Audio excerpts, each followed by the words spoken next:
ਮੇਰੀ ਮਾਂ ਹਰ ਰੋਜ਼ ਮੇਰੇ ਕੋਲੋਂ 1 ਕਿਲੋ ਚਾਲ ਮੰਗਵਾਉਂਦੀ ਤੇ ਕਹਿੰਦੀ ਤੇਰੇ ਪਿਤਾ ਜੀ ਨੂੰ ਬਹੁਤ ਪਸੰਦ ਹੈ।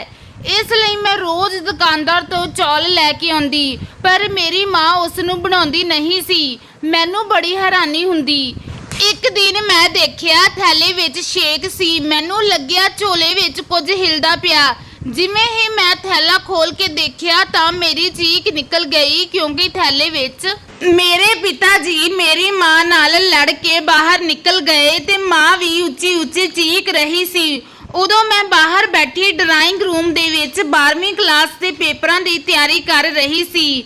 ਮੇਰਾ ਮਨ ਪੜ੍ਹਾਈ ਵਿੱਚੋਂ ਹਟ ਗਿਆ। ਮੇਰੇ ਪਿਤਾ ਜੀ ਮੈਨੂੰ ਆਪਣੀ ਲੜਾਈ ਵਿੱਚ ਘੜੀਸ ਲਿਆਏ ਤੇ ਮੈਨੂੰ ਹਮੇਸ਼ਾ ਦੀ ਤਰ੍ਹਾਂ ਮਨਹੂਸ ਕਹਿ ਕੇ ਚਲੇ ਗਏ। ਮੈਂ ਇਸ ਗੱਲ ਤੋਂ ਥੋੜੀ ਨਾਰਾਜ਼ ਹੋ ਗਈ। ਮੈਂ ਸੋਚ ਰਹੀ ਸੀ ਕਿ ਫਿਲਮਾਂ ਵਿੱਚ ਤਾਂ ਦਿਖਾਇਆ ਜਾਂਦਾ ਹੈ ਕਿ ਮਾਂ-ਬਾਪ ਆਪਣੇ ਇਕਲੌਤੇ ਬੱਚੇ ਨੂੰ ਜਾਨ ਤੋਂ ਵੱਧ ਪਿਆਰ ਕਰਦੇ ਨੇ, ਪਰ ਇੱਥੇ ਤਾਂ ਮਾਮਲਾ ਕੁਝ ਹੋਰ ਹੀ ਸੀ। ਮੇਰੇ ਪਾਪਾ ਜਦੋਂ ਵੀ ਮੈਨੂੰ ਮਨਹੂਸ ਕਹਿੰਦੇ ਤਾਂ ਮੇਰੀ ਮਾਂ ਨਾਰਾਜ਼ ਹੋ ਜਾਂਦੀ ਤੇ ਕਹਿੰਦੀ ਕਿ ਦੁਆ ਕਰੋ ਰੀਨਾ ਮਰ ਜਾਵੇ, ਤੇਰੇ ਜੀਵਨ ਵਿੱਚੋਂ ਰੀਨਾ ਦਾ ਮਨਹੂਸ ਸਾਇਆ ਹਟ ਜਾਵੇ। ਤੇ ਮੈਂ ਬਾਹਰ ਬੈਠ ਕੇ ਰੱਬ ਨੂੰ ਕਹਿੰਦੀ ਮੈਂ ਅਜਿਹੀ ਜ਼ਿੰਦਗੀ ਨੂੰ ਕੀ ਕਰਨਾ। ਰਹਿੰਦੀ ਕਸਰ ਮੇਰੀ ਦਾਦੀ ਪੂਰੀ ਕਰ ਦਿੰਦੀ ਸੀ। ਜਿੱਦਾਂ ਹੀ ਪਿਤਾ ਜੀ ਘਰ ਤੋਂ ਬਾਹਰ ਜਾਂਦੇ ਤਾਂ ਮੇਰੀ ਮਾਂ ਦੇ ਨਾਲ ਲੜਨ ਲੱਗ ਜਾਂਦੀ। ਸਾਡਾ ਘਰ ਪਾਣੀਪਤ ਦਾ ਮੈਦਾਨ ਬਣ ਜਾਂਦਾ। ਆਂਢੀ ਗੁਆਂਢੀ ਛੱਤਾਂ ਤੇ ਖੜੇ ਹੋ ਕੇ ਨੂੰਹ ਸੱਸ ਦੀ ਲੜਾਈ ਦਾ ਆਨੰਦ ਮਾਣਦੇ ਜਿਵੇਂ ਸਿਨੇਮੇ 'ਚ ਕੋਈ ਫਿਲਮ ਚੱਲ ਰਹੀ ਹੋਵੇ। ਮੈਂ ਇਹਨਾਂ ਦੇ ਨਿਤ ਦੇ ਝਗੜਿਆਂ ਤੋਂ ਤੰਗ ਆ ਚੁੱਕੀ ਸੀ। ਦਾਦੀ ਮੇਰੀ ਮਾਂ ਨੂੰ ਕਹਿੰਦੀ ਮੈਂ ਤੇਰਾ ਤਲਾਕ ਕਰਵਾ ਕੇ ਹੀ ਰਹੂੰਗੀ, ਬਹੁਤ ਐਸ਼ ਕਰ ਲਈ ਤੂੰ ਮੇਰੇ ਬੇਟੇ ਦੀ ਕਮਾਈ ਉੱਤੇ। ਮੰਮੀ ਤੇ ਦਾਦੀ ਦੀ ਤੂੰ ਮੈਂ ਸ਼ੁਰੂ ਹੋ ਜਾਂਦੀ ਤੇ ਖਤਮ ਹੋਣ ਦਾ ਨਾਮ ਹੀ ਨਾ ਲੈਂਦੀ। ਮੈਨੂੰ ਦਾਦੀ ਦੀ ਐਸ਼ ਵਾਲੀ ਗੱਲ ਤੇ ਬਹੁਤ ਹਾਸਾ ਹੁੰਦਾ, ਕਿਉਂਕਿ ਮੈਂ ਆਪਣੀ ਮਾਂ ਨੂੰ ਕਦੇ ਵੀ ਆਪਣੇ ਉੱਤੇ 1 ਰੁਪਈਆ ਖਰਚ ਕਰਦੇ ਨਹੀਂ ਦੇਖਿਆ ਸੀ। ਐਸ਼ ਤਾਂ ਬਹੁਤ ਦੂਰ ਦੀ ਗੱਲ ਸੀ। ਮੇਰੀ ਮਾਂ ਮੇਰੇ ਕੋਲ ਆਈ, ਆਪਣੇ ਦੁਪੱਟੇ ਦੀ ਕੰਡ ਖੋਲੀ ਤੇ ਕੁਝ ਪੈਸੇ ਕੱਢ ਕੇ ਕਿਹਾ ਜਾ ਬੇਟਾ ਦੁਕਾਨ ਤੇ ਜਾ ਤੇ 1 ਕਿਲੋ ਚੌਲ ਲੈ ਕੇ ਆ, ਤੇਰੇ ਪਾਪਾ ਬੜੇ ਸ਼ੌਂਕ ਨਾਲ ਖਾਂਦੇ ਨੇ। ਮੈਂ ਮਾਂ ਤੋਂ ਕੁਝ ਪੈਸੇ ਫੜੇ ਤੇ ਆਪਣਾ ਸਿਰ ਢੱਕ ਕੇ ਬਾਹਰ ਚਲੀ ਗਈ। ਮੈਂ ਇਹ ਸੋਚ ਰਹੀ ਸੀ ਕਿ ਮਾਂ ਰੋਜ਼ ਮੇਰੇ ਕੋਲ ਚੌਲ ਕਿਉਂ ਮੰਗਵਾਉਂਦੀ ਹੈ ਜਦੋਂ ਚੌਲ ਬਣਾਉਣੇ ਹੀ ਨਹੀਂ ਹੁੰਦੇ। ਪਤਾ ਨਹੀਂ ਚੌਲਾਂ ਦਾ ਕੀ ਕਰਦੀ ਹੈ। ਮੈਨੂੰ ਤਾਂ ਲੱਗਦਾ ਸੀ ਜਿੱਦਾਂ ਘਰ ਦੇ ਝਗੜੇ ਵਾਲੇ ਮਾਹੌਲ ਤੋਂ ਦੂਰ ਭੇਜਣ ਲਈ ਮੈਨੂੰ ਬਹਾਨੇ ਨਾਲ ਚੌਲ ਲੈਣ ਭੇਜਦੇ ਹਨ। ਮੇਰੀ ਮਾਂ ਇੱਕ ਸਿੱਧੀ ਸਾਦੀ ਜਿਹੀ ਔਰਤ ਹੈ। ਸਾਰਾ ਦਿਨ ਕੰਮ ਹੀ ਲੱਗੀ ਰਹਿੰਦੀ ਤੇ ਕੋਈ ਵੀ ਮੇਰੀ ਮਾਂ ਤੋਂ ਖੁਸ਼ ਨਹੀਂ ਹੁੰਦਾ, ਕਿਉਂਕਿ ਉਹਨਾਂ ਦਾ ਸਿਰਫ ਇੰਨਾ ਕਸੂਰ ਸੀ ਕਿ ਉਹਨਾਂ ਨੇ ਇੱਕ ਲੜਕੀ ਨੂੰ ਜਨਮ ਦਿੱਤਾ ਸੀ, ਲੜਕੇ ਨੂੰ ਨਹੀਂ। ਮੇਰੇ ਜਨਮ ਤੋਂ ਬਾਅਦ ਕੁਝ ਐਦਾਂ ਦੀ ਸਿਚੁਏਸ਼ਨ ਆਈ ਕਿ ਮੇਰੀ ਮਾਂ ਦੁਬਾਰਾ ਮਾਂ ਨਹੀਂ ਬਣ ਪਾਈ। ਇਸੇ ਕਰਕੇ ਪਿਤਾ ਜੀ ਮੈਨੂੰ ਮਨਹੂਸ ਕਹਿੰਦੇ ਸੀ। ਮੇਰੇ ਪਿਤਾ ਜੀ ਇੱਕ ਨਸ਼ੇੜੀ ਕਿਸਮ ਦੇ ਇਨਸਾਨ ਸੀ। ਘਰ ਵਿੱਚ ਉਹ ਮੇਰੀ ਮਾਂ ਨਾਲ ਠੀਕ ਰਹਿੰਦੇ ਸੀ, ਪਰ ਜਿਸ ਦਿਨ ਦਾਦੀ ਉਹਨਾਂ ਨੂੰ ਪੋਤਾ ਨਾ ਹੋਣ ਦੀ ਗੱਲ ਯਾਦ ਦਿਵਾਉਂਦੇ ਤਾਂ ਉਹ ਪਰੇਸ਼ਾਨ ਹੋ ਜਾਂਦੇ। ਦਾਦੀ ਉਹਨਾਂ ਨੂੰ ਕਹਿੰਦੀ ਕਿ ਤੇਰੇ ਤੋਂ ਬਾਅਦ ਤਾਂ ਆਪਣਾ ਖਾਨਦਾਨ ਖਤਮ ਹੋ ਜਾਵੇਗਾ, ਤੂੰ ਕਦੋਂ ਤੱਕ ਇਸ ਔਰਤ ਦੇ ਪੱਲੇ ਨਾਲ ਬੱਝਾ ਰਹੇਗਾ। ਮੈਂ ਤੇਰਾ ਦੂਜਾ ਵਿਆਹ ਕਰਵਾ ਕੇ ਹੀ ਰਹਾਂਗੀ। ਪਿਤਾ ਜੀ ਖਿੱਝ ਕੇ ਦਾਦੀ ਕੋਲੋਂ ਉੱਠ ਕੇ ਮਾਂ ਦੇ ਕੋਲ ਕਮਰੇ ਵਿੱਚ ਚਲੇ ਜਾਂਦੇ ਤੇ ਮਾਂ ਨੂੰ ਬੋਲਣ ਲੱਗ ਪੈਂਦੇ। ਇਹਨਾਂ ਲੜਾਈਆਂ ਝਗੜਿਆਂ ਦੇ ਕਾਰਨ ਮੈਂ ਡਿਪਰੈਸ਼ਨ ਵਿੱਚ ਜਾਈ ਜਾ ਰਹੀ ਸੀ। ਐਦਾਂ ਹੀ ਦਿਨ ਲੰਘ ਰਹੇ ਸੀ। ਇੱਕ ਦਿਨ ਮੈਂ ਕਾਲਜ ਤੋਂ ਵਾਪਸ ਆਈ ਤਾਂ ਦੇਖਿਆ ਮੇਰੀ ਮਾਂ ਵਿਹੜੇ ਵਿੱਚ ਬੈਠ ਕੇ ਉੱਚੀ ਉੱਚੀ ਰੋ ਰਹੀ ਸੀ। ਮੈਂ ਥੋੜਾ ਡਰ ਗਈ। ਮੈਂ ਆਪਣਾ ਬੈਗ ਦਰਵਾਜ਼ੇ ਤੇ ਹੀ ਸੁੱਟ ਦਿੱਤਾ ਤੇ ਭੱਜ ਕੇ ਮਾਂ ਕੋਲ ਆਈ ਤੇ ਪੁੱਛਿਆ ਮਾਂ ਕੀ ਹੋਇਆ। ਉਹ ਰੋਂਦੀ ਰੋਂਦੀ ਬੋਲੀ ਮੈਂ ਮਰ ਜਾਵਾਂਗੀ, ਮੈਂ ਬਰਬਾਦ ਹੋ ਜਾਵਾਂਗੀ, ਮੇਰਾ ਕੁਝ ਵੀ ਨਹੀਂ ਬਚਿਆ ਇਸ ਦੁਨੀਆ ਵਿੱਚ। ਮੈਂ ਮਾਂ ਨੂੰ ਕਿਹਾ ਦੱਸ ਤਾਂ ਸਹੀ ਕੀ ਹੋਇਆ, ਪਿਤਾ ਜੀ ਤਾਂ ਠੀਕ ਨੇ। ਮਾਂ ਨੇ ਮੈਨੂੰ ਗਲ ਨਾਲ ਲਗਾ ਲਿਆ ਤੇ ਉੱਚੀ ਉੱਚੀ ਰੋਣ ਲੱਗ ਪਈ ਤੇ ਕਹਿਣ ਲੱਗੀ ਤੇਰੀ ਦਾਦੀ ਨੇ ਆਪਣੇ ਕਿਸੇ ਸਹੇਲੀ ਦੀ ਲੜਕੀ ਨੂੰ ਬੁਲਾਇਆ ਤੇ ਤੇਰੇ ਪਿਤਾ ਜੀ ਦਾ ਉਸ ਨਾਲ ਵਿਆਹ ਕਰਵਾ ਦੇਣਗੇ, ਫਿਰ ਆਪਾਂ ਦੋਨਾਂ ਨੂੰ ਘਰੋਂ ਕੱਢ ਦੇਣਗੇ, ਆਪਾਂ ਕਿੱਥੇ ਜਾਵਾਂਗੇ। ਗੱਲ ਤਾਂ ਪਰੇਸ਼ਾਨੀ ਵਾਲੀ ਸੀ, ਪਰ ਜਦੋਂ ਮੈਂ ਮਾਂ ਨੂੰ ਸਮਝਾਇਆ ਤਾਂ ਮਾਂ ਸਮਝ ਗਈ। ਫਿਰ ਜਲਦੀ ਨਾਲ ਮਾਂ ਨੇ ਆਪਣੀ ਚੁੰਨੀ ਦੇ ਪੱਲੇ ਨਾਲ ਬੰਨੇ ਪੈਸੇ ਕੱਢੇ ਤੇ ਬੋਲੀ 1 ਕਿਲੋ ਚੌਲ ਲਿਆ ਦੇ। ਮੈਨੂੰ ਮਾਂ ਦੀ ਹਾਲਤ ਦੇਖ ਕੇ ਹਾਸਾ ਨਿਕਲ ਗਿਆ, ਕਿਉਂਕਿ ਥੋੜੀ ਦੇਰ ਪਹਿਲਾਂ ਮਾਂ ਆਪਣੀ ਸੁੱਧ ਬੁੱਧ ਖੋਈ ਬੈਠੀ ਸੀ ਤੇ ਹੁਣ ਜਦੋਂ ਮਾੜੀ ਜਿਹੀ ਚੰਗੀ ਹਾਲਤ ਹੋਈ ਤਾਂ ਚੌਲਾਂ ਦੀ ਪਈ ਏ। ਮੈਂ ਹੱਸਦੀ ਹੋਈ ਬੋਲੀ, ਮਾਂ ਚੌਲ ਆਪਣੀ ਸੌਂਕਣ ਦੇ ਲਈ ਬਣਾ ਕੇ ਰੱਖਣੇ, ਤੇ ਮੈਂ ਹੱਸਦੀ ਦੁਕਾਨ ਤੇ ਚਲੇ ਗਈ। ਮੈਨੂੰ ਪਤਾ ਸੀ ਕਿ ਰੋਜ਼ ਦੀ ਤਰ੍ਹਾਂ ਅੱਜ ਵੀ ਮਾਂ ਨੇ ਚੌਲ ਨਹੀਂ ਬਣਾਉਣੇ। ਕਦੇ ਮੈਨੂੰ ਲੱਗਦਾ ਮਾਂ ਹਰ ਰੋਜ਼ 1 ਕਿਲੋ ਚੌਲ ਮੰਗਵਾ ਕੇ ਜਮ੍ਹਾਂ ਤਾਂ ਨਹੀਂ ਕਰਦੀ। ਮੈਂ ਚੌਲ ਲੈ ਕੇ ਵਾਪਸ ਘਰ ਆ ਗਈ ਤੇ ਦੇਖਿਆ ਦਾਦੀ ਦੀ ਸਹੇਲੀ ਦੀ ਲੜਕੀ ਵੀ ਆ ਚੁੱਕੀ ਸੀ। ਉਹ 30 ਤੋਂ 32 ਸਾਲ ਦੀ ਹੋਣੀ, ਮਾਂ ਤੋਂ ਘੱਟੋ ਘੱਟ 6-7 ਸਾਲ ਛੋਟੀ। ਉਸਨੇ ਨਵੇਂ ਜ਼ਮਾਨੇ ਦੇ ਕੱਟ ਵਾਲੇ ਕੱਪੜੇ ਪਾਏ ਹੋਏ ਸੀ। ਮੈਂ ਉਸਨੂੰ ਦੇਖ ਕੇ ਹੈਰਾਨ ਰਹਿ ਗਈ, ਕਿਉਂਕਿ ਉਹ ਦੇਖਣ ਵਿੱਚ ਬਹੁਤ ਖੂਬਸੂਰਤ ਸੀ। ਮੈਂ ਮਾਂ ਵੱਲ ਦੇਖਿਆ, ਮਾਂ ਦਾ ਥੱਕਿਆ ਹੋਇਆ ਚਿਹਰਾ ਪੀਲਾ ਪੈ ਚੁੱਕਿਆ ਸੀ। ਉਹੀ ਪੁਰਾਣਾ ਜਿਹਾ ਸੂਟ ਪਾਇਆ ਹੋਇਆ ਸੀ। ਮੀਨਾਕਸ਼ੀ ਆਂਟੀ ਦੇ ਸਾਹਮਣੇ ਮਾਂ ਬਿਲਕੁਲ ਬੁੱਢੀ ਲੱਗ ਰਹੀ ਸੀ। ਮੈਨੂੰ ਆਪਣੀ ਮਾਂ ਤੇ ਬਹੁਤ ਤਰਸ ਆਇਆ। ਮੈਂ ਪਿਤਾ ਜੀ ਨੂੰ ਦੇਖਿਆ ਤਾਂ ਉਹ ਵੀ ਬਹੁਤ ਖੁਸ਼ ਲੱਗ ਰਹੇ ਸੀ। ਅਸੀਂ ਸਾਰਿਆਂ ਨੇ ਇਕੱਠੇ ਬੈਠ ਕੇ ਖਾਣਾ ਖਾਧਾ। ਦਾਦੀ ਵੀ ਬਹੁਤ ਖੁਸ਼ ਲੱਗ ਰਹੀ ਸੀ। ਉਹ ਮੀਨਾਕਸ਼ੀ ਆਂਟੀ ਨੂੰ ਤਰ੍ਹਾਂ ਦੀਆਂ ਚੀਜ਼ਾਂ ਪਰੋਸ ਰਹੀ ਸੀ। ਐਦਾਂ ਲੱਗ ਰਿਹਾ ਸੀ ਜਿੱਦਾਂ ਮੈਂ ਤੇ ਮੇਰੀ ਮਾਂ ਉੱਥੇ ਮੌਜੂਦ ਹੀ ਨਹੀਂ ਸੀ। ਖਾਣਾ ਖਾਣ ਤੋਂ ਬਾਅਦ ਅਸੀਂ ਸਾਰੇ ਆਪੋ ਆਪਣੇ ਕਮਰਿਆਂ ਵਿੱਚ ਚਲੇ ਗਏ। ਮੈਨੂੰ ਪਤਾ ਸੀ ਕਿ ਅੱਜ ਮਾਂ ਨੇ ਸਾਰੀ ਰਾਤ ਰੋ ਕੇ ਹੀ ਕੱਟਣੀ ਹੈ। ਸਵੇਰ ਹੋਈ ਤਾਂ ਮੈਂ ਮਾਂ ਕੋਲ ਆਈ ਤੇ ਕਹਿਣ ਲੱਗੀ, ਤੂੰ ਅੱਜ ਕਾਲਜ ਨਾ ਜਾ, ਆਪਾਂ ਬਾਜ਼ਾਰ ਚੱਲਾਂਗੇ, ਕੁਝ ਖਰੀਦਦਾਰੀ ਕਰਨੀ ਹੈ।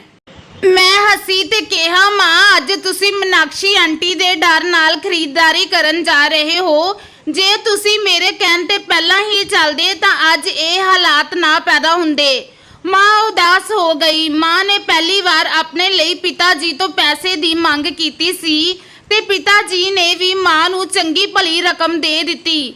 ਪਤਾ ਨਹੀਂ ਪਿਤਾ ਜੀ ਦੀ ਮਿਹਰਬਾਨੀ ਦੇ ਪਿੱਛੇ ਮਾਂ ਦੀ ਕਦਰ ਲੁਕੀ ਸੀ ਜਾਂ ਫਿਰ ਮੀਨਾਕਸ਼ੀ ਆਂਟੀ ਦੇ ਆਉਣ ਨਾਲ ਉਹ ਇੰਨੇ ਖੁਸ਼ ਸੀ ਕਿ ਉਹਨਾਂ ਨੇ ਪੈਸਿਆਂ ਦੀ ਪਰਵਾਹ ਹੀ ਨਹੀਂ ਕੀਤੀ।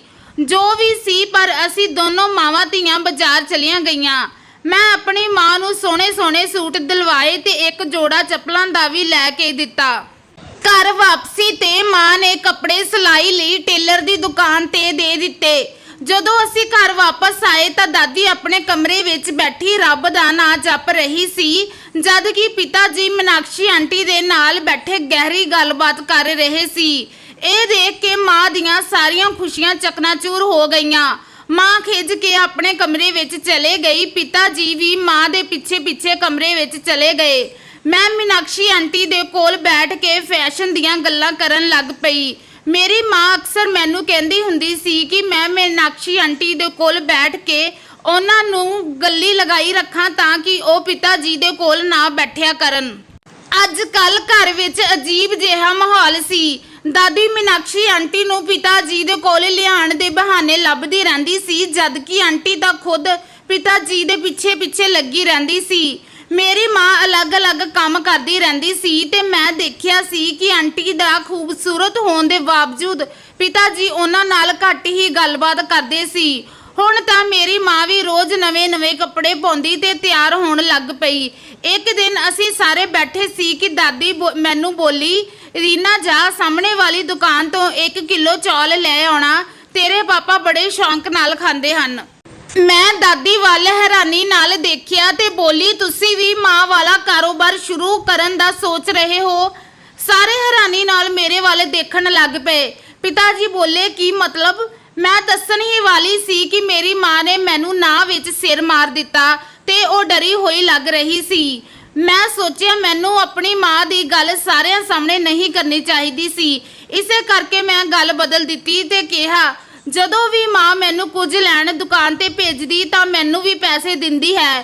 ਫਿਰ ਹੋਇਆ ਨਾ ਕਾਰੋਬਾਰ। ਪਿਤਾ ਜੀ ਹੱਸਣ ਲੱਗ ਪਏ। ਉਸ ਦਿਨ ਦਾਦੀ ਨੇ ਜਦੋਂ ਚੌਲ ਮੰਗਵਾਏ ਸੀ, ਉਸ ਦਿਨ ਤਾਂ ਘਰ ਵਿੱਚ ਸੱਚੀ ਚੌਲ ਬਣੇ ਸੀ ਜੋ ਮੈਂ ਬੜੇ ਸਵਾਦਾਂ ਨਾਲ ਖਾਦੇ ਸੀ। ਕੁਝ ਦਿਨ ਬੜੇ ਚੈਨ ਨਾਲ ਬੀਤੇ, ਪਰ ਦਾਦੀ ਜੀ ਦਾ ਦਿਮਾਗ ਫੇਰ ਤੋਂ ਘੁੰਮਣ ਲੱਗ ਪਿਆ। ਉੱਠਦੇ ਬੈਠਦੇ ਪਿਤਾ ਜੀ ਨੂੰ ਯਾਦ ਦਿਵਾਉਂਦੀ ਸੀ ਕਿ ਤੇਰੇ ਕੋਈ ਬੇਟਾ ਨਹੀਂ ਹੈ, ਸਾਡਾ ਖਾਨਦਾਨ ਖਤਮ ਹੋ ਜਾਵੇਗਾ। ਉਹ ਸਪਸ਼ਟ ਸ਼ਬਦਾਂ ਵਿੱਚ ਪਿਤਾ ਜੀ ਨੂੰ ਕਹਿੰਦੀ ਕਿ ਜੇਕਰ ਤੂੰ ਕਹੇ ਤਾਂ ਤੇਰਾ ਵਿਆਹ ਮੀਨਾਕਸ਼ੀ ਨਾਲ ਕਰਵਾ ਦਵਾਂ, ਤੇਰਾ ਘਰ ਆਬਾਦ ਹੋ ਜਾਵੇਗਾ। ਪਿਤਾ ਜੀ ਬੋਲੇ, ਮਾਂ ਮੇਰਾ ਘਰ ਪਹਿਲਾਂ ਹੀ ਆਬਾਦ ਹੈ। ਪਰ ਦਾਦੀ ਕਿੱਥੇ ਮੰਨਣ ਵਾਲੀ ਸੀ। ਇੱਕ ਦਿਨ ਮੈਂ ਕਾਲਜ ਤੋਂ ਵਾਪਸ ਆਈ ਤਾਂ ਮਾਂ ਕਮਰੇ ਵਿੱਚ ਹਨੇਰਾ ਕਰਕੇ ਬੈਠੀ ਰੋ ਰਹੀ ਸੀ। ਜਦੋਂ ਮੈਂ ਉਹਨਾਂ ਨੂੰ ਰੋਣ ਦਾ ਕਾਰਨ ਪੁੱਛਿਆ ਤਾਂ ਉਹ ਬੋਲੀ, ਜਾ ਪਹਿਲਾਂ ਮੈਨੂੰ 1 ਕਿਲੋ ਚੌਲ ਲਿਆ ਕੇ ਦੇ। ਫਿਰ ਦੱਸਦੀ ਹਾਂ, ਉਹ ਕਦੇ ਵੀ ਖੁਦ ਨਹੀਂ ਜਾਂਦੀ ਸੀ ਚੌਲ ਲੈਣ, ਹਮੇਸ਼ਾ ਮੈਨੂੰ ਹੀ ਭੇਜਦੀ ਸੀ। ਨਾਲੇ ਮੈਨੂੰ ਇਹ ਵੀ ਕਹਿ ਦਿੰਦੀ ਸੀ ਕਿ ਕਿਸੇ ਨੂੰ ਦੱਸਣਾ ਨਾ ਚੌਲਾਂ ਬਾਰੇ। ਆਪਣੇ ਕਾਲਜ ਦੇ ਬੈਗ ਵਿੱਚ ਲੁਕੋ ਕੇ ਲੈ ਆਉਣਾ, ਜੇ ਕੋਈ ਪੁੱਛੇ ਤਾਂ ਕਹਿ ਦੇਣਾ ਕਾਪੀਆਂ ਲੈਣ ਗਈ ਸੀ।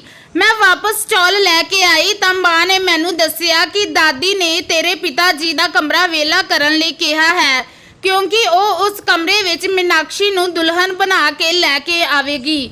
ਫਿਰ ਮੈਂ ਪੁੱਛਿਆ, ਤੁਸੀਂ ਕੀ ਕਰੋਗੇ? ਤਾਂ ਮਾਂ ਬੋਲੀ, ਤੇਰੇ ਪਿਤਾ ਜੀ ਦੀ ਰਾਏ ਲਵਾਂਗੀ। ਜੇਕਰ ਉਹਨਾਂ ਨੇ ਕਿਹਾ ਕਿ ਮਾਂ ਦੀ ਗੱਲ ਮੰਨ ਲਓ ਤਾਂ ਮੈਂ ਹਮੇਸ਼ਾ ਲਈ ਇਹ ਘਰ ਛੱਡ ਕੇ ਚਲੀ ਜਾਵਾਂਗੀ। ਆਪਣੀ ਮਾਂ ਦੀ ਗੱਲ ਸੁਣ ਕੇ ਮੈਂ ਡਰ ਗਈ, ਕਿਉਂਕਿ ਉਹ ਆਪਣੀ ਗੱਲ ਦੀ ਪੱਕੀ ਸੀ। ਉਹਨਾਂ ਨੇ ਜਦੋਂ ਵੀ ਕੋਈ ਫੈਸਲਾ ਲਿਆ ਸੀ ਉਸ ਉੱਤੇ ਕਾਇਮ ਰਹੀ ਸੀ। ਮੈਂ ਸਾਰਾ ਦਿਨ ਪ੍ਰਾਰਥਨਾ ਕਰਦੀ ਰਹੀ। ਪ੍ਰਾਰਥਨਾ ਕਰਨ ਵਿੱਚ ਕੀ ਹਰਜ ਸੀ।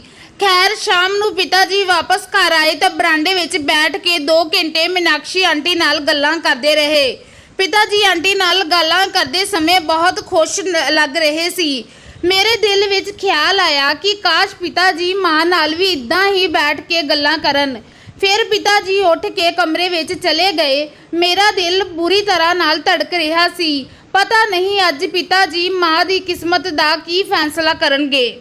ਥੋੜੀ ਦੇਰ ਬਾਅਦ ਮੈਂ ਮਾਂ ਦੇ ਕੋਲ ਗਈ। ਮਾਂ ਦੀਆਂ ਅੱਖਾਂ ਅਥਰੂਆਂ ਨਾਲ ਭਰੀਆਂ ਹੋਈਆਂ ਸੀ ਤੇ ਮੇਰੇ ਗਲ ਲੱਗ ਕੇ ਰੋਣ ਲੱਗ ਪਈ।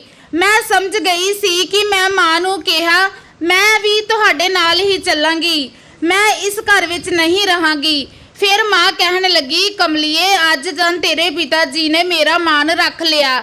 ਜਦੋਂ ਮੈਂ ਉਹਨਾਂ ਨੂੰ ਤੇਰੇ ਦਾਦੀ ਦੀ ਗੱਲ ਦੱਸੀ ਤਾਂ ਉਹ ਬੋਲੇ, ਮਾਂ ਦਾ ਦਿਮਾਗ ਖਰਾਬ ਹੋ ਗਿਆ, ਤੂੰ ਬਿਲਕੁਲ ਵੀ ਚਿੰਤਾ ਨਾ ਕਰ। ਮੈਂ ਖੁਸ਼ੀ ਨਾਲ ਟੱਪਣ ਲੱਗ ਪਈ, ਪਰ ਇਹ ਖੁਸ਼ੀ ਜ਼ਿਆਦਾ ਦਿਨ ਤੱਕ ਟਿਕੀ ਨਾ ਰਹੀ। ਇਸ ਘਟਨਾ ਤੋਂ ਕੁਝ ਦਿਨ ਬਾਅਦ ਪਿਤਾ ਜੀ ਮੀਨਾਕਸ਼ੀ ਆਂਟੀ ਨੂੰ ਖਰੀਦਦਾਰੀ ਕਰਨ ਲੈ ਜਾਂਦੇ ਜਾਂ ਘੁਮਾਉਣ ਲੈ ਕੇ ਚਲੇ ਜਾਂਦੇ। ਦੂਜੇ ਪਾਸੇ ਮੇਰੀ ਮਾਂ ਟੈਨਸ਼ਨ ਦੇ ਮਾਰੇ ਸੁੱਕ ਕੇ ਤੀਲੇ ਵਰਗੀ ਹੋ ਗਈ ਸੀ। ਹੁਣ ਤਾਂ ਮਾਂ ਦਾ ਸਾਰਾ ਦਿਨ ਪਿਤਾ ਜੀ ਦੀ ਜਾਸੂਸੀ ਵਿੱਚ ਹੀ ਬੀਤਦਾ ਸੀ ਤੇ ਦਾਦੀ ਨੂੰ ਵੀ ਮੀਨਾਕਸ਼ੀ ਆਂਟੀ ਨੇ ਕਹਿ ਦਿੱਤਾ ਸੀ ਕਿ ਜੇਕਰ ਐਤਵਾਰ ਤੱਕ ਤੁਹਾਡੇ ਬੇਟੇ ਨੇ ਮੇਰੇ ਨਾਲ ਵਿਆਹ ਨਾ ਕੀਤਾ ਤਾਂ ਮੈਂ ਵਾਪਸ ਚਲੀ ਜਾਵਾਂਗੀ। ਆਖਿਰ ਕਦੋਂ ਤੱਕ ਮੈਂ ਇੰਤਜ਼ਾਰ ਵਿੱਚ ਬੈਠੀ ਰਹਾਂਗੀ। ਆਂਟੀ ਦੀਆਂ ਗੱਲਾਂ ਸੁਣ ਦਾਦੀ ਬਹੁਤ ਚਿੰਤਾ ਵਿੱਚ ਪੈ ਜਾਂਦੀ ਤੇ ਇਸੇ ਕਰਕੇ ਉਹ ਮਾਂ ਦੀ ਦੁਸ਼ਮਣ ਬਣ ਗਈ ਸੀ।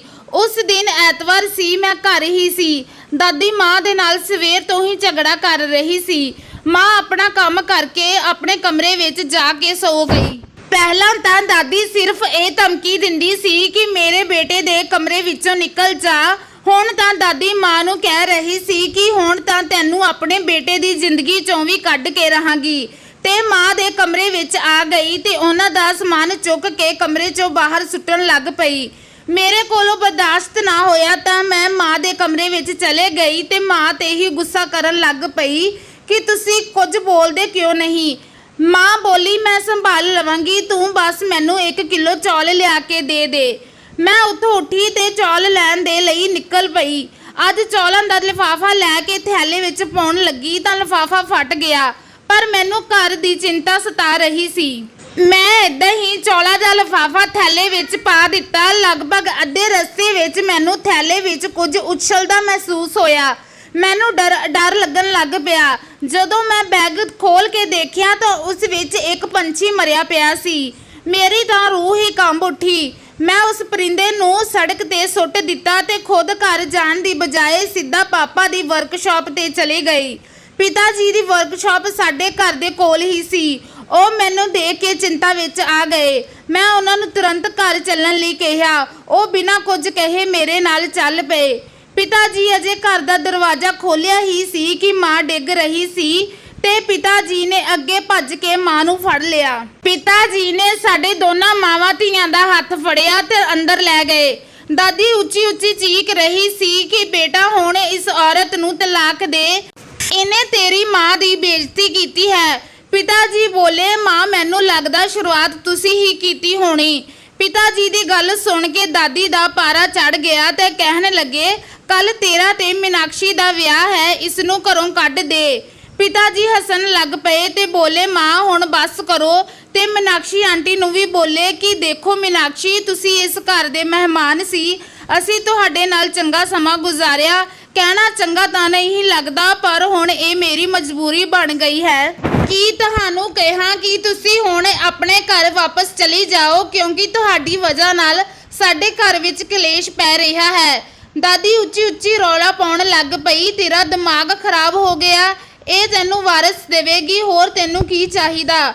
ਪਿਤਾ ਜੀ ਬੋਲੇ, ਜੇ ਰੱਬ ਨੇ ਸਾਡੀ ਕਿਸਮਤ ਵਿੱਚ ਪੁੱਤ ਲਿਖਿਆ ਹੈ ਤਾਂ ਉਹ ਨੇਹਾ ਤੋਂ ਵੀ ਮਿਲ ਜਾਵੇਗਾ। ਨਾਲੇ ਮੇਰੀ ਗੱਲ ਚੰਗੀ ਤਰ੍ਹਾਂ ਸੁਣ ਲਵੋ, ਜੇ ਤੁਸੀਂ ਅੱਜ ਤੋਂ ਬਾਅਦ ਸਾਡੇ ਨਾਲ ਲੜਾਈ ਝਗੜਾ ਕੀਤਾ ਤਾਂ ਮੈਂ ਆਪਣੀ ਪਤਨੀ ਤੇ ਬੇਟੀ ਨੂੰ ਲੈ ਕੇ ਘਰ ਛੱਡ ਕੇ ਚਲਾ ਜਾਵਾਂਗਾ। ਮੀਨਾਕਸ਼ੀ ਆਂਟੀ ਉਸੇ ਦਿਨ ਸਾਡੇ ਘਰੋਂ ਚਲੇ ਗਈ। ਮਾਂ ਵੀ ਵਾਰ-ਵਾਰ ਰੱਬ ਦਾ ਸ਼ੁਕਰੀਆ ਅਦਾ ਕਰ ਰਹੀ ਸੀ, ਕਿਉਂਕਿ ਰੱਬ ਨੇ ਉਹਨਾਂ ਦੇ ਪਤੀ ਦੇ ਦਿਲ ਵਿੱਚ ਉਹਨਾਂ ਦੇ ਲਈ ਮੁਹੱਬਤ ਭਰ ਦਿੱਤੀ ਸੀ।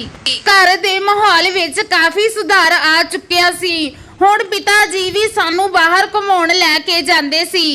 ਇੱਕ ਦਿਨ ਘਰ ਵਿੱਚ ਕੋਈ ਨਹੀਂ ਸੀ। ਮੈਂ ਮਾਂ ਨੂੰ ਪੁੱਛਿਆ, ਤੁਸੀਂ ਹਰ ਰੋਜ਼ ਮੇਰੇ ਕੋਲ ਚੌਲ ਕਿਉਂ ਮੰਗਵਾਉਂਦੇ ਸੀ? ਉਸ ਦਿਨ ਤਾਂ ਚੌਲਾਂ ਵਿੱਚ ਇੱਕ ਪੰਛੀ ਮਰਿਆ ਪਿਆ ਸੀ, ਜਿਸ ਨੂੰ ਦੇਖ ਕੇ ਮੈਂ ਡਰ ਗਈ ਸੀ।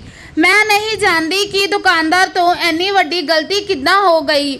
ਉਹਨਾਂ ਨੇ ਚੌਲਾਂ ਦੇ ਬਦਲੇ ਪੰਛੀ ਦੇ ਦਿੱਤਾ। ਇਸ ਵਿੱਚ ਜ਼ਰੂਰ ਕੋਈ ਰਾਜ਼ ਲੁਕਿਆ ਹੈ। ਤੁਸੀਂ ਮੈਨੂੰ ਦੱਸੋ, ਉਹ ਪੰਛੀ ਉੱਥੇ ਕੀ ਕਰਦਾ ਸੀ? ਮਾਂ ਬਹੁਤ ਡਰ ਗਈ ਸੀ, ਪਰ ਉਹਨਾਂ ਦੇ ਕੋਲ ਸੱਚ ਬੋਲਣ ਤੋਂ ਇਲਾਵਾ ਹੋਰ ਕੋਈ ਰਸਤਾ ਨਹੀਂ ਸੀ। ਮਾਂ ਕਹਿਣ ਲੱਗੀ, ਜਿਸ ਦੁਕਾਨਦਾਰ ਤੋਂ ਤੂੰ ਚੌਲ ਲੈ ਕੇ ਆਉਂਦੀ ਹੈ, ਉਹਨਾਂ ਦੇ ਗੁਆਂਢ ਵਿੱਚ ਇੱਕ ਬਾਬਾ ਰਹਿੰਦਾ ਹੈ। ਉਹ ਤਵੀਤ ਵਗੈਰਾ ਪੜਾਉਂਦੇ ਹਨ। ਮੈਂ ਦੁਕਾਨਦਾਰ ਨੂੰ ਕਿਹਾ ਸੀ ਕਿ ਮੇਰੀ ਸੱਸ ਮੇਰੇ ਨਾਲ ਚੰਗੀ ਤਰ੍ਹਾਂ ਨਹੀਂ ਰਹਿੰਦੀ, ਤਾਂ ਦੁਕਾਨਦਾਰ ਨੇ ਬਾਬੇ ਨੂੰ ਪੁੱਛ ਕੇ ਦੱਸਿਆ। ਫਿਰ ਬਾਬਾ ਜੀ ਕਹਿੰਦੇ ਹਨ ਕਿ ਉਹ 40 ਦਿਨਾਂ ਤੱਕ 1 ਕਿਲੋ ਚੌਲਾਂ ਤੇ ਮੰਤਰ ਦਾ ਪ੍ਰਯੋਗ ਕਰਕੇ ਦੇਣਗੇ, ਜੋ ਛੱਤ ਤੇ ਜਾ ਕੇ ਪੰਛੀਆਂ ਨੂੰ ਪਾਉਣੇ ਹਨ, ਤੇ ਆਖਰੀ ਦਿਨ ਉਹ ਮੰਤਰ ਦਾ ਪ੍ਰਯੋਗ ਕੀਤਾ ਹੋਇਆ ਮਰਿਆ ਪੰਛੀ ਦੇਣਗੇ, ਜੋ ਸੱਸ ਨੂੰ ਖਿਲਾਉਣਾ ਹੋਵੇਗਾ, ਜਿਸ ਨਾਲ ਤੇਰੀ ਸੱਸ ਦੀ ਜ਼ੁਬਾਨ ਹਮੇਸ਼ਾ ਦੇ ਲਈ ਬੰਦ ਹੋ ਜਾਵੇਗੀ। ਪਰ ਤੂੰ ਤਾਂ ਉਹ ਪੰਛੀ ਤਾਂ ਸੁੱਟ ਦਿੱਤਾ। ਜੇ ਮੈਂ ਉਹ ਪ੍ਰਯੋਗ ਵੀ ਪੂਰਾ ਕਰ ਲੈਂਦੀ ਤਾਂ ਅੱਜ ਹਾਲਤ ਹੋਰ ਵੀ ਬਿਹਤਰ ਹੋ ਜਾਂਦੀ। ਦੇਖੋ ਨਾ, ਉਸ ਤਵੀਤ ਦੀ ਵਜ੍ਹਾ ਨਾਲ ਸਭ ਕੁਝ ਠੀਕ ਹੋ ਗਿਆ। ਆਪਣੀ ਮਾਂ ਦੀਆਂ ਗੱਲਾਂ ਸੁਣ ਕੇ ਮੈਨੂੰ ਉਹਨਾਂ ਦੀ ਮਾਸੂਮੀਅਤ ਤੇ ਹਾਸਾ ਆ ਰਿਹਾ ਸੀ, ਪਰ ਮੈਂ ਇਹਨਾਂ ਚੀਜ਼ਾਂ ਤੇ ਵਿਸ਼ਵਾਸ ਨਹੀਂ ਕਰਦੀ। ਸੋ ਦੋਸਤੋ, ਕਈ ਵਾਰੀ ਜ਼ਿੰਦਗੀ 'ਚ ਅਚਾਨਕ ਕੁਝ ਚੰਗਾ ਹੋ ਜਾਂਦਾ ਹੈ, ਫਿਰ ਅਸੀਂ ਸੋਚਦੇ ਹਾਂ ਕਿ ਇਹ ਕਿਸੇ ਬਾਬੇ ਜਾਂ ਕਿਸੇ ਤਵੀਤ ਦਾ ਚਮਤਕਾਰ ਹੋ ਸਕਦਾ ਹੈ, ਪਰ ਅਜਿਹਾ ਨਹੀਂ ਹੁੰਦਾ, ਇਹ ਇੱਕ ਇਤਫਾਕ ਹੁੰਦਾ ਹੈ। ਸੋ ਦੋਸਤੋ, ਇਸ ਕਹਾਣੀ ਬਾਰੇ ਤੁਹਾਡੇ ਕੀ ਵਿਚਾਰ ਹਨ ਦੱਸਣਾ ਜ਼ਰੂਰ, ਤੇ ਇਸੇ ਤਰ੍ਹਾਂ ਦੀਆਂ ਹੋਰ ਵੀਡੀਓਜ਼ ਦੇਖਣ ਲਈ ਸਾਡੇ ਚੈਨਲ ਨੂੰ ਜ਼ਰੂਰ ਸਬਸਕ੍ਰਾਈਬ ਕਰਨਾ। ਹੁਣ ਮਿਲਦੀ ਹਾਂ ਇੱਕ ਨਵੀਂ ਵੀਡੀਓ ਦੇ ਨਾਲ, ਤਦ ਤੱਕ ਲਈ ਧੰਨਵਾਦ।